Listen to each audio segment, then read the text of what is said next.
मोदी की गारंटी के साथ विकसित भारत संकल्प यात्रा अब उत्तर प्रदेश में भ्रमण कर रही है।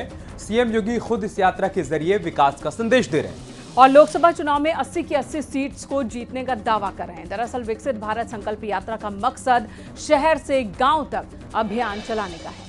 इसी यात्रा के जरिए संकल्प पत्र के लिए जनता से सुझाव भी मांगे जाएंगे।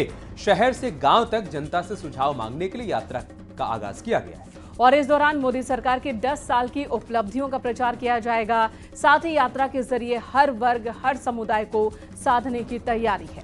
वही बीजेपी सरकारी योजनाओं के लाभार्थियों को भी पार्टी से जोड़ने की कोशिश करेगी और मोदी सरकार के कामकाज की जानकारी भी दी जाएगी ताकि यूपी में 80 और देश में 400 के पार का लक्ष्य हासिल किया जा सके। और इसी पर आपको एक रिपोर्ट दिखा दें। भारतीय जनता पार्टी और एनडीए मिलकर के 400 पार का लक्ष्य अवश्य प्राप्त करेगी। एनडीए सरकार 400 पार। उत्तर प्रदेश को उत्तम प्रदेश बनाने के बाद सर्वोत्तम प्रदेश बनाने वाले योगी आदित्यनाथ अब विकसित भारत यात्रा के जरिए गांव-गांव मोदी की गारंटी का संदेश देने वाले। बीजेपी की यात्रा पूरे प्रदेश में जाने वाली, सरकार की उपलब्धियां गिनाएगी, विकसित भारत का विजन रखा जाएगा और जनता से सुझाव मांगे जाएंगे उस चुनाव के लिए जिसमें हैट्रिक की पूरी तैयारी कर ली गई।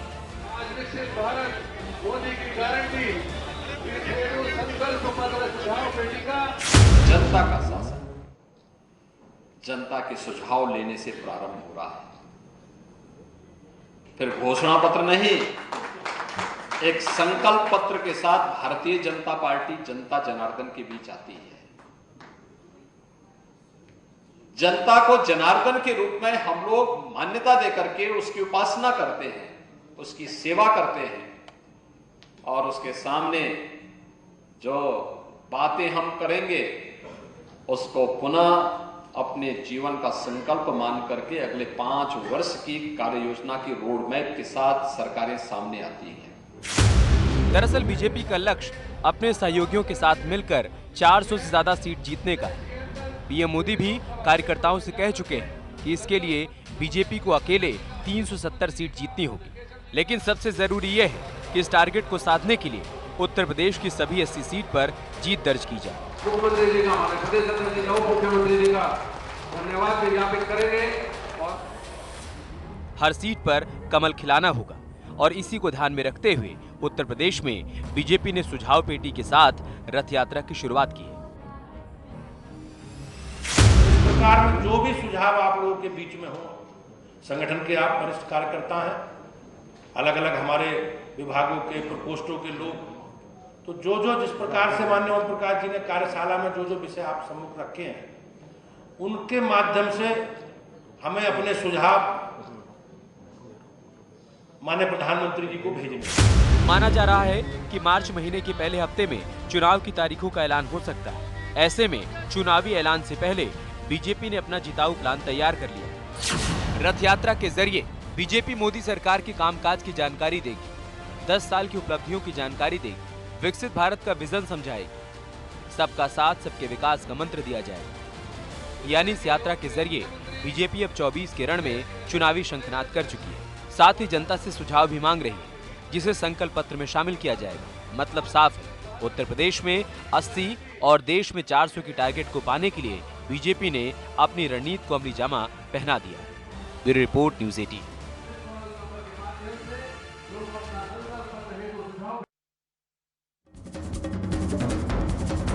और देश में चुनावी माहौल के बीच अखिलेश यादव का सीबीआई से सामना होने वाला है। अखिलेश यादव को खनन घोटाला केस में सीबीआई ने नोटिस जारी किया है और बिना देर किए पूछताछ के लिए कल सीबीआई दफ्तर में हाजिर होने के लिए कहा गया है। यानी अब अखिलेश यादव को सीबीआई के सामने पेश होना ही होगा। दरअसल ये मामला साल 2012-13 का है। उस वक्त अखिलेश यादव के पास खनन मंत्री का प्रभार था। 2012-13 में रोक के बावजूद ठेका देने का आरोप लगा है। कोर्ट से आदेश के बाद घोटाले की जांच की जा रही है। गवाह के तौर पर अखिलेश यादव को पेश होना है और इसीलिए ये समन भेजा गया है। घोटाले की जांच में अब अखिलेश यादव से पूछताछ होने वाली है और इस मामले में 11 लोगों के खिलाफ एफआईआर भी दर्ज की है। तो दूसरी तरफ सीबीआई से नोटिस मिलने के बाद सियासी बयानबाजी भी शुरू हो गई है। दिखाते हैं आपको इसी पर एक रिपोर्ट।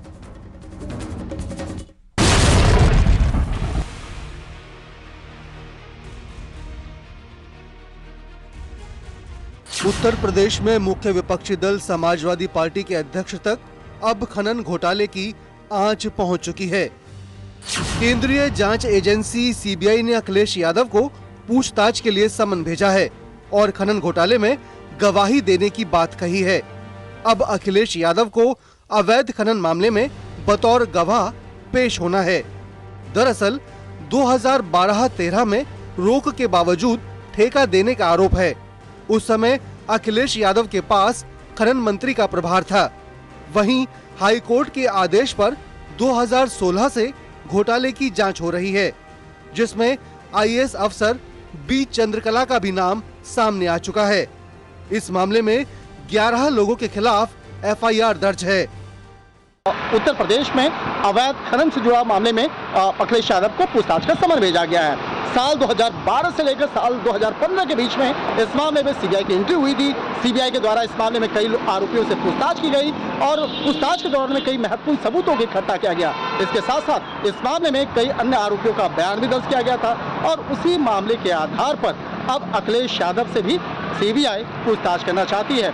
सीबीआई की ओर से अखिलेश यादव को समन भेजे जाने से उत्तर प्रदेश में राजनीतिक माहौल गर्मा चुका है।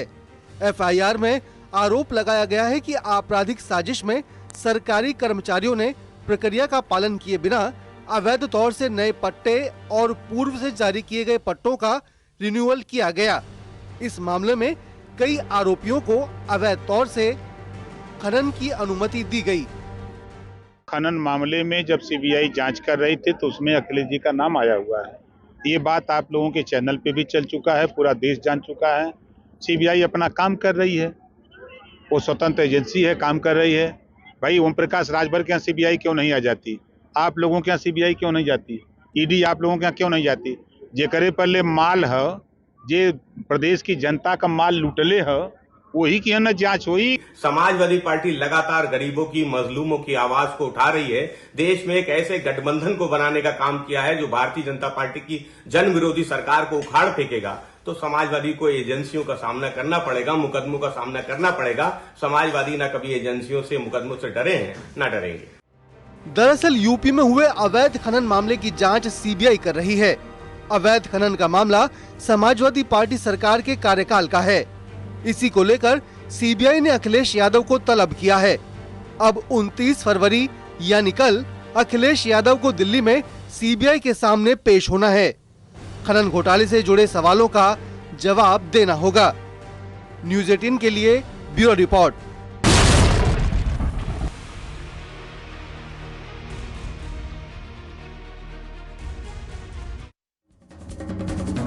क्रॉस वोटिंग से जीती बाजी हारने वाले अखिलेश यादव की मुश्किलें बढ़ चुकी हैं। पार्टी में बागी तेवर तेज हो रहे हैं और सवाल अखिलेश के पीडीए फॉर्मूले पर खड़े हो रहे हैं। साथ ही आरोप ये लग रहे हैं कि अखिलेश यादव का टीम मैनेजमेंट लचर है उनकी, और ऐसे में अगर राज्यसभा चुनाव के परिणाम को समझें तो बीजेपी ने सपा से आए चेहरे पर दांव खेला। लेकिन अखिलेश यादव ने आलोक रंजन को मौका दिया। बीजेपी ने सपा के नाराज एमएलए को साधा, लेकिन अखिलेश पर आरोप है कि उन्होंने कुछ विधायकों की विचारधारा की अनदेखी कर दी। योगी की रणनीति से बीजेपी प्रत्याशी को राजा भैया और बीएसपी के भी वोट मिले, लेकिन अखिलेश यादव ने सिर्फ कांग्रेस पर ही भरोसा जताया, जिनके पास सिर्फ दो विधायक हैं। ऐसे में बीजेपी 8वें प्रत्याशी के लिए 10 वोट आसानी से जुटा ले गई, लेकिन अखिलेश यादव तीसरी सीट के लिए 2 अन्य वोट हासिल नहीं कर पाए। और यहीं से अखिलेश की लचर रणनीति पर सवाल उठने लगे। इसी पर दिखाते हैं आपको ये रिपोर्ट।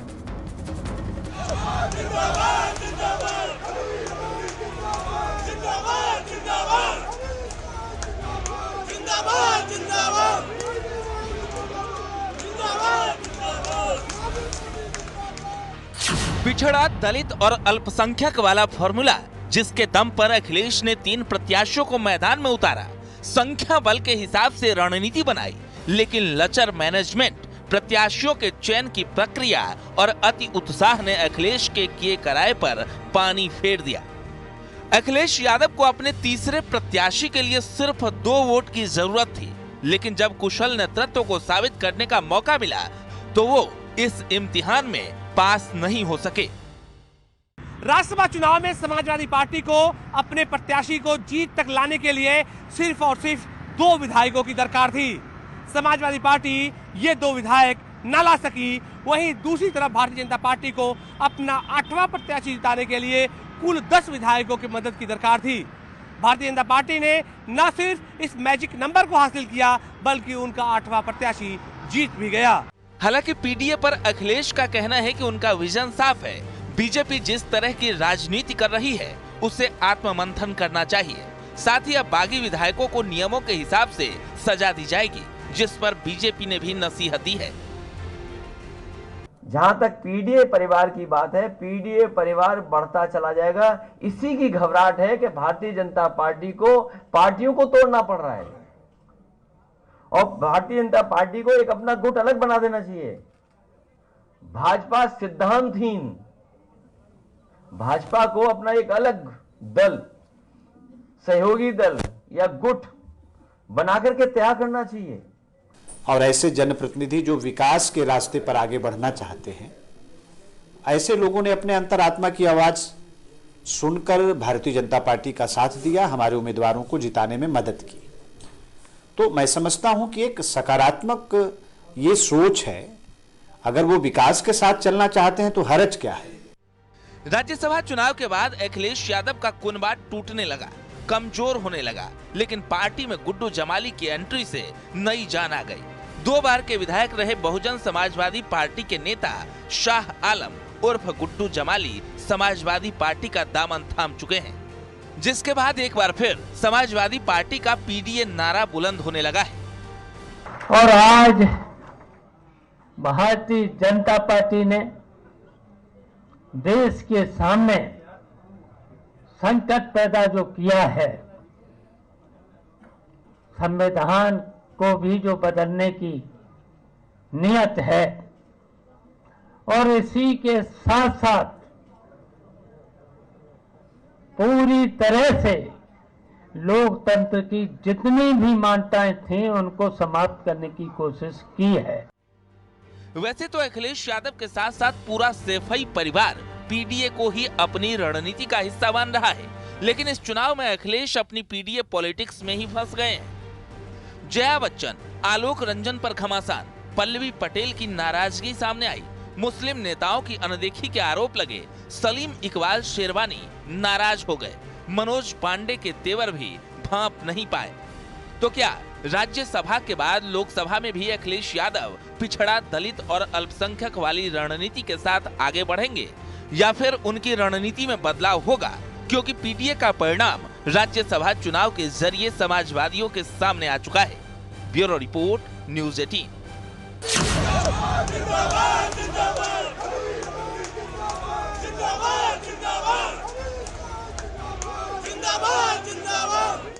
इधर यूपी में राज्यसभा की लड़ाई के लिए हुई सियासी हलचल ने इंडी गठबंधन के लिए तनाव पैदा कर दिया और इसका असर काफी दूर तक गया।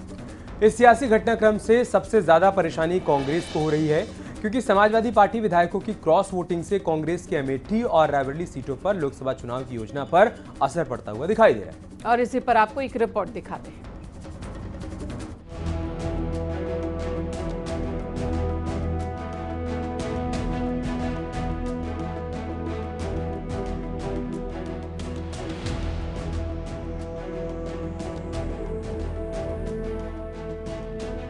राज्यसभा चुनाव के नतीजे महज आंकड़े भर नहीं है, इसका संदेश दूर तक गया है।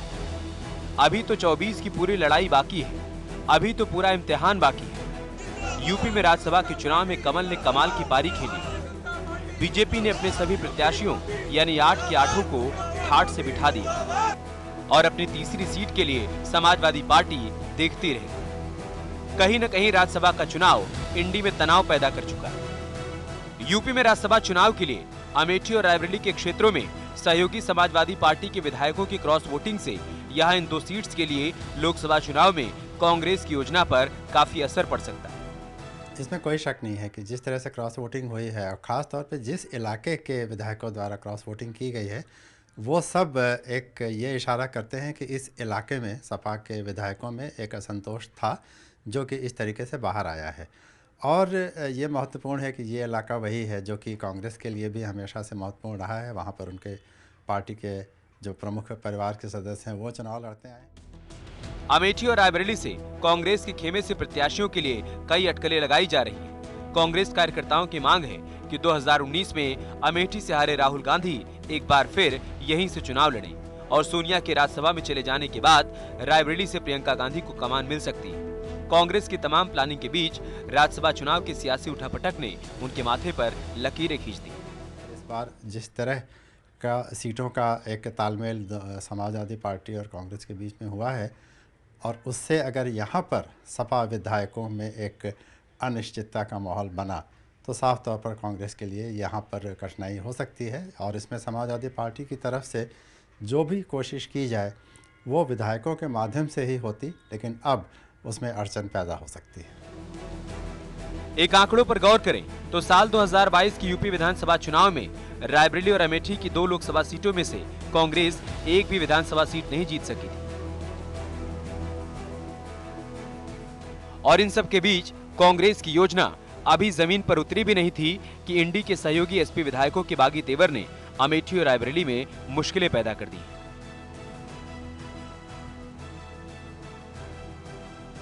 जहां राकेश प्रताप सिंह ने अमेठी से, जो समाजवादी पार्टी के विधायक हैं, बड़े चेहरे हैं वहां पर विपक्ष के, वो भारतीय जनता पार्टी के पक्ष में राज्यसभा चुनाव में उन्होंने वोट किया, तो जाहिर सी बात है कि अब स्मृति ईरानी के लिए अमेठी की सीट भी आसान हुई। यानी कि बीजेपी ने इन राज्यसभा चुनावों के बहाने उत्तर प्रदेश की कई लोकसभा सीटों के समीकरण दुरुस्त कर लिए हैं। कैमरामैन शरद के साथ संकेत मिश्रा, न्यूज 18 लखनऊ। अंबानी परिवार के सबसे छोटे बेटे और उद्योगपति अनंत अंबानी और राधिका मर्चेंट की प्री वेडिंग सेरेमनी की शुरुआत अन्न सेवा से हुई। 51,000 लोगों को जामनगर में रिलायंस टाउनशिप के पास जोगवट गांव में मुकेश अंबानी, अनंत अंबानी और राधिका मर्चेंट सहित अंबानी परिवार के अन्य सदस्यों ने गांव वालों को पारंपरिक गुजराती खाना परोसा। राधिका की नानी और मां, पिता वीरेन और शैला मर्चेंट ने भी अन्न सेवा में हिस्सा लिया। करीब 51,000 स्थानीय निवासियों को भोजन करवाया गया, जो अगले कुछ दिनों तक जारी रहेगा। भोजन के बाद उपस्थित लोगों ने पारंपरिक लोक संगीत का आनंद भी उठाया। प्रसिद्ध गुजराती गायक कीर्तिदान गढ़वी ने अपनी गायकी से समा बांध दिया। अंबानी परिवार में अन्न सेवा की परंपरा पुरानी है। पारिवारिक शुभ अवसरों पर अंबानी परिवार अन्न सेवा करता रहा है। कोरोना महामारी के दौरान जब देश संकट में था, तब भी अनंत अंबानी की मां नीता अंबानी की अगुवाई में रिलायंस फाउंडेशन ने दुनिया का सबसे बड़ा अन्न वितरण कार्यक्रम चलाया। पारिवारिक परंपरा को आगे बढ़ाते हुए अनंत अंबानी ने अपने विवाह पूर्व कार्यक्रमों की शुरुआत अन्न सेवा से की है।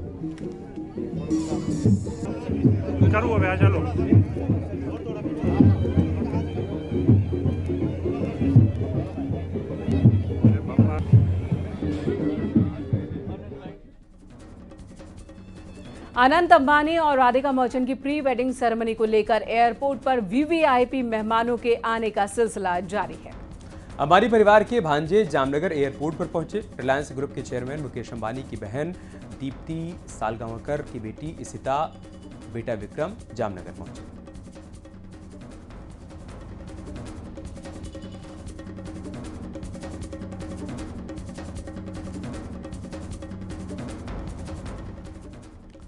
तो अनंत अंबानी और राधिका मर्चेंट की प्री वेडिंग सेरेमनी को लेकर जामनगर में उत्साह का माहौल है। मेहमानों के आने से पहले एयरपोर्ट को सजाया जा रहा है। एयरपोर्ट अथॉरिटी की ओर से एयरपोर्ट की साज सज्जा का काम किया जा रहा है। समारोह से पहले एयरपोर्ट को जामनगर बांधनी की थीम पर सजाया जाएगा। देश विदेश से आए मेहमानों के स्वागत के लिए रजवाड़ी बांधनी की थीम पर पूरे एयरपोर्ट को सजाया जा रहा है।